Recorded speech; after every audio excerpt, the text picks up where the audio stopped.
चलिए नमस्कार दोस्तों, स्वागत है आप सभी का। और आप सभी के लिए आज मैं लेकर आया हूँ आरआरबी साइंस का प्रैक्टिस सेट नंबर पहला। ठीक है, आपकी रेलवे एनटीपीसी और एसएससी जीडी की जो एग्जाम आई हैं, तो आज हम करेंगे साइंस के कुछ क्वेश्चन। तो जो नया है चैनल को सब्सक्राइब करना और अगर कमेंट करके जरूर बताना कि आपको ये वीडियो कैसा लगा और आपके कितने नंबर आए। ठीक है, आज हम करेंगे 20 से 25 क्वेश्चन। ठीक है, चलिए पहला क्वेश्चन आपके सामने। इससे पहले अगर हमसे क्लास में आपको बता देता हूँ, अगर क्लास में जुड़ना चाहते हैं तो इस नंबर पर आप व्हाट्सअप कर सकते हैं। ठीक है, चलिए 9753749986 पर व्हाट्सएप पर मैसेज कर देना आरआरबी, तो मैं आपको क्लास में ऐड कर दूंगा, जिससे आपको डेली क्लास मिलती रहेगी। पहला क्वेश्चन है, सूची पहली सूची सेकंड को सुमेलित करना है और सूची में दिए गए कूट का प्रयोग करके सही उत्तर बताना है। उच्च वेग सूची पहली में मात्रा है और इधर है इकाई है। ठीक है, चलिए मात्रा और इकाई के बारे में बताना है। ये आपके साथ ये मात्रा और इकाई लिखा हुआ है कि उच्च वेग तरंग दैर्घ्य दाब और ऊर्जा। पहले का आंसर क्या हो जाएगा बताइए।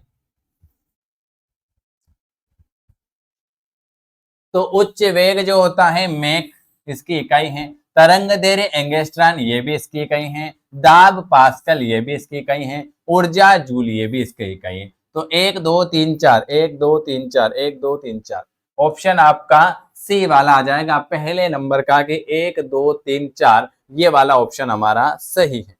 चलिए दूसरे नंबर का क्वेश्चन, 25 में से कितने नंबर आए कमेंट जरूर कर बताना। यदि किसी वस्तु का भार 200 एन है तो इसका द्रव्यमान कितना हो जाएगा। यदि किसी वस्तु का भार 200 एन है तो इसका इसका जो हो जाएगा 20 केजी हो जाएगा। क्या हो जाएगा? 20 केजी हो जाएगा। चलिए अगले नंबर का क्वेश्चन, जब बल जब बल विस्थापन होता है तो बल द्वारा किए गए कार्य को ऋणात्मक माना जाता है। जब बल विस्थापन होता है तो बल द्वारा किए गए कार्य को ऋणात्मक माना जाएगा। क्यों ऋणात्मक माना जाएगा बताइए। क्योंकि बल की दिशा के लंबवत होता है, दिशा संवेग की दिशा में होता है, बल की दिशा नहीं, बल की विपरीत दिशा में होता है। जब बल विस्थापन बल की विपरीत दिशा में होता है तो बल द्वारा किया गया कार्य ऋणात्मक माना जाएगा। ऑप्शन आपका डी वाला आ जाएगा। ठीक है, चलिए अगला क्वेश्चन, ये क्वेश्चन आपको पूछे हुए हैं, बायल के नियम का सूत्र बताइए। बायल के नियम का सूत्र कौन सा हो जाएगा? बायल के नियम का सूत्र बिल्कुल सही, ऑप्शन ए वाला बता रहे होंगे आप। नहीं, ए गलत है, सी गलत है, बी गलत है। बायल के नियम का सूत्र हो जाएगा ऑप्शन आपका डी वाला। चलिए कम समय में ज्यादा क्वेश्चन करने हैं अपन को। ठीक है, एक अवतल दर्पण सूर्य के सामने इस तरह से रखा गया है कि सूर्य की किरणों का अभिसरण दर्पण के मुख्य अक्ष पर 5 सेंटीमीटर दूर एक बिंदु पर होता है। अब यदि 3 सेंटीमीटर लंबी एक मोमबत्ती को दर्पण के मुख्य अक्ष पर 10 सेंटीमीटर की दूरी पर रखा जाए तो मोमबत्ती का प्रतिबिंब कितना दूर बनेगा?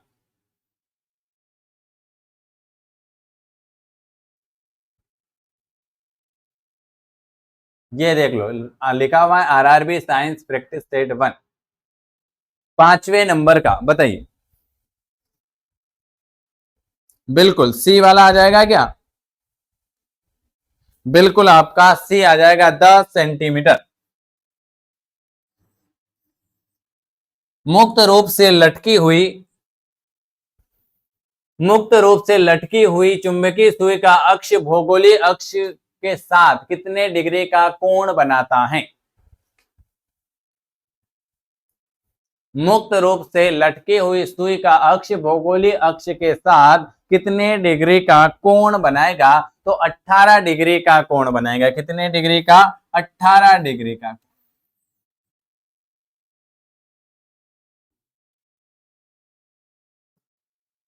ये थोड़ा सा दिक्कत है आंसर में। एक तत्व का इलेक्ट्रॉनिक विन्यास 1s2 2s2 2p6 3s2 3p3 है, तो आवर्त सारणी में उस तत्व के ठीक नीचे तत्व की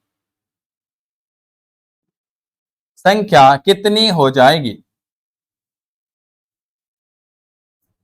बताइए। 8वें नंबर का।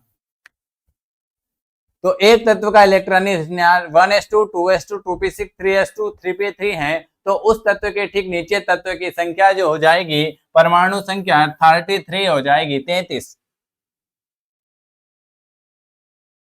लवण के संबंध में कौन सा कथन सही है? लवण के संबंध में कौन सा कथन सही है?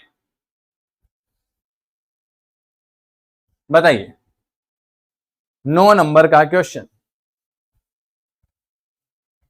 लवण का पीएच मान 1 होता है, गलत है। लवण अम्ल और क्षार का संयोजन होता है, यह भी गलत। लवण सबसे आम रूप से होता है, नहीं। लवण जो होता है, लवण के सामने कौन सा सही है? तो लवण उदासीनीकरण। लवण जो होता है, 1 minute,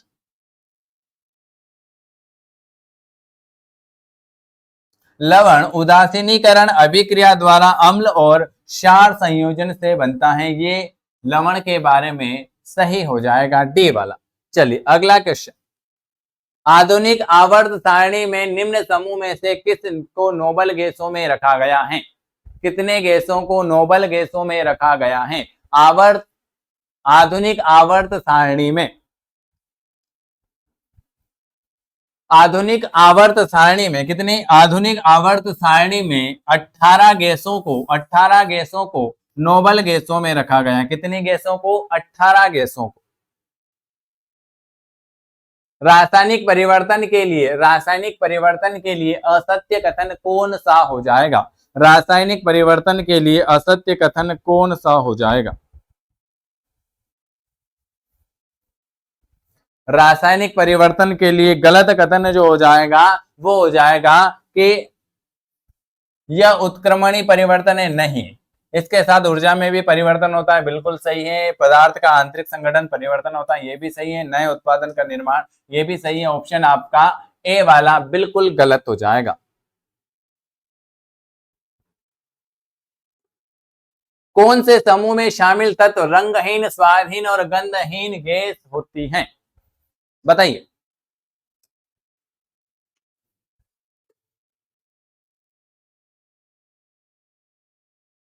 very very good. 12 number का क्वेश्चन। कौन से समूह में, बिल्कुल शून्य समूह में, कौन से समूह में शामिल तत्व रंगहीन, स्वादहीन और गंधहीन हो जाती हैं? तो शून्य समूह आ जाएगा। सामान्य फिटकरी बताइए भाई, आपकी सामान्य फिटकरी है। Very good. सामान्य फिटकरी जो हो जाएगी, वो हो जाएगी K2SO4Al2SO4 324H2O। ऑप्शन आपका ए वाला आ जाएगा, सामान्य फिटकरी। कौन सा युग्म सही सुमेलित नहीं है? कौन सा युग्म सही सुमेलित नहीं है? 14 नंबर का।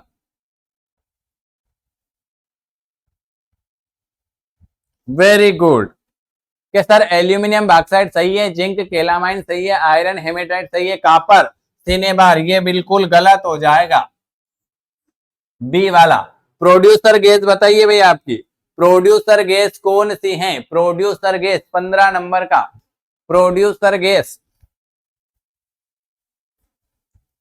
Very good. CO तथा N2 का मिश्रण क्या प्रोड्यूसर गैस? C2CO तथा N2 का मिश्रण, ये है आपकी प्रोड्यूसर गैस। चट्टानों के अध्ययन को आप क्या कहते हो? चट्टानों का जो अध्ययन है वो क्या कहलाता है? चट्टानों का अध्ययन,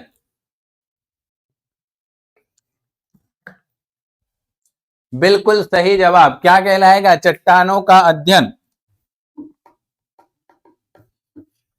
पेट्रोलॉजी। चट्टानों का अध्ययन जो है पेट्रोलॉजी कहलाएगा। ऑप्शन आपका डी वाला आ जाएगा। चलिए अगले नंबर का क्वेश्चन। क्या लिखा हुआ है? किसी को कोई दिक्कत नहीं होनी चाहिए। मुझे कमेंट जरूर करना कि सर वीडियो कैसा लगा। कौन सा सरल स्थायी उत्तक नहीं है? सरल स्थायी उत्तक कौन सा नहीं है? तो देखो, जीवितक, जाइलम और कोलेन काइमा या स्केलेरन काइमा, बताइए। जाइलम नहीं है स्थायी उत्तक। चलिए, भोजन के पाचन में शामिल जटिल प्रक्रियाओं का सही क्रम। भोजन के पाचन में शामिल तो अंतर्ग्रहण करना, पाचन करना, अवशोषण करना, स्वांगीकरण करना और निष्कासन करना। बी वाला आ जाएगा इसका भी। ठीक है, चलिए।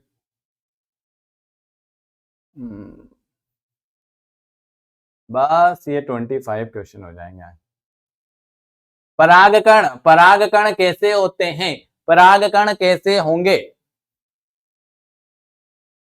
तो पराग कोश से स्टिग्मा तक परागकण का संचार। पराग कोश से स्टिग्मा तक परागकण का संचार, इसे हम कहते हैं परागकण। ऑप्शन आपका सी वाला आ जाएगा। ब्रायोफाइडा पादप सामान्यतः किसमें पाए जाएंगे? ब्रायोफाइडा पादप सामान्यतः किसमें पाए जाएंगे? वेरी गुड, नम और छायादार आवासों में। ऑप्शन सी वाला आ जाएगा। ब्रायोफाइडा पादप जो हैं सामान्यतः नम और छायादार आवास में पाए जाएंगे। सी वाला आ जाएगा।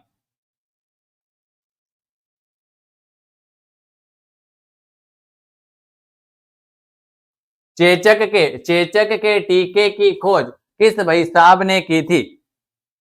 चेचक के टीके की खोज किसने की थी? ये तो सभी को पता है कि सर चेचक के टीके की खोज एडवर्ड जेनर भाई साहब ने की थी। चलिए, किस विटामिन की कमी के कारण रतौंधी रोग होता है? रतौंधी रोग किस विटामिन की कमी के कारण होगा? तो विटामिन ए की कमी के कारण रतौंधी रोग होता है। विटामिन ए की कमी के कारण। चलिए, क्रम पारिस्थितिक तंत्र में ऊर्जा प्रवाह का सही क्रम। ऊर्जा प्रवाह का सही क्रम बताइए। 23 नंबर का उत्पादक, उपभोक्ता, अपघटक। ऑप्शन आपका सी वाला।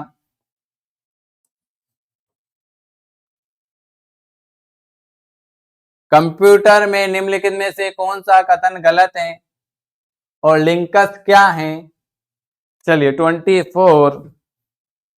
तो कंप्यूटर यह अप्रतिबंधित ढंग से अपनी सूचना तक पहुंचता नहीं भाई, ये तो गलत है।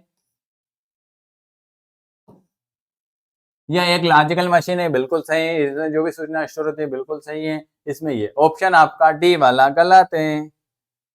अगला क्वेश्चन,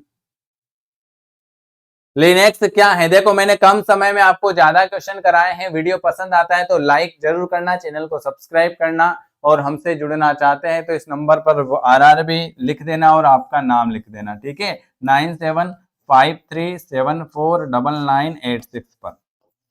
लिनक्स, ये क्या पूछा हुआ है? ये है लिनक्स जो है, ये है आपका एक प्रकार का ऑपरेटिंग सिस्टम। ये आज आपको 25 क्वेश्चन कराए। आपके कितने सही हुए हैं कमेंट जरूर करें। वीडियो देखने के लिए आप सभी का धन्यवाद।